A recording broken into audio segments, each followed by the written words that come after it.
Hi guys, my name's Evan and this is my 109th tenor saxophone video.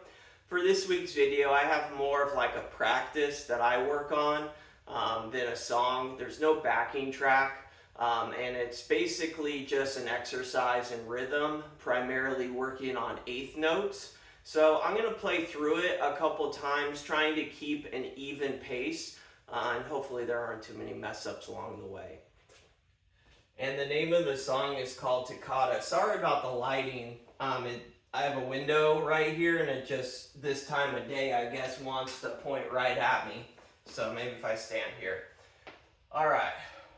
1, 2, 3, 4.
I have so many distractions. My dogs are going nuts in the backyard. It's a really beautiful day here in Northern California. So my dogs are barking, people are walking in the street, a lot of distractions.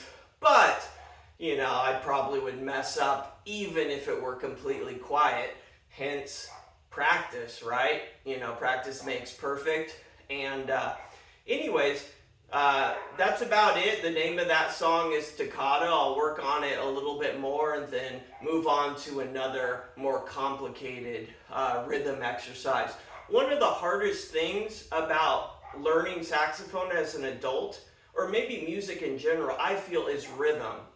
And I know how to sight read, but tapping my foot never felt natural. So I try to keep count in my head, but when you're still trying to, push the right finger at the right time on the right note, on the right spot, sometimes it can be hard to think in 1, 2, 3, 4 when you're trying, do I need to do, A with the octave down, then do I need to go to like a low C, and then, there's only so much computing power up here, at least I'm speaking for myself, but songs like this is really good. I'll show you what the book is, what this is from, and then I'll end the video. This is called Bellwin Master Duets, and I'm going to be playing some of these with my teacher. One exciting thing is I found a second saxophone teacher. I've known about him for probably 18 months now, and I've seen him play. He's an older gentleman, 75 years old, but he played in the Bay Area in bands all his life. And he moved up here to where I live about 4 years ago, and he started like a little jazz quartet. And I've seen him play a couple times.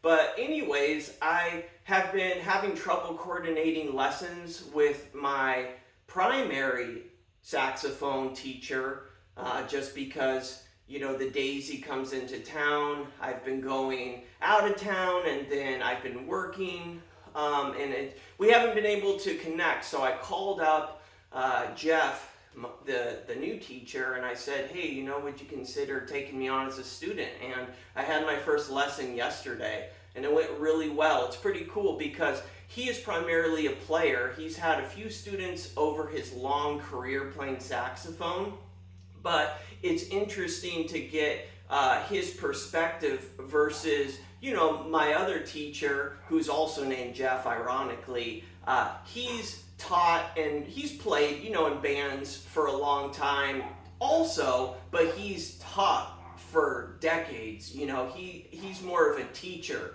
than this new saxophone instructor I got. So I'm excited, and I just kind of want to put that out there. So now I'm going to have, hopefully, a saxophone half-hour lesson every single week, which I'm super thrilled on, because this last year there's been a lot of times where I've gone 3 weeks, even a month. God, I'm so sorry about my dogs, without a single lesson. And it's good for me to remember how valuable that is, to have somebody right there who can correct you and help you. At any point, there's always so much to learn, and I have a long ways to go, that's for sure. So anyways, I didn't want to make this video super long, but I just figured I would document that here, so if I ever look back over my own saxophone progression, I have a record that, that's when I started taking lessons with Jeff number 2. So anyways, this concludes week 109. Thank you so much for watching. Have a great day.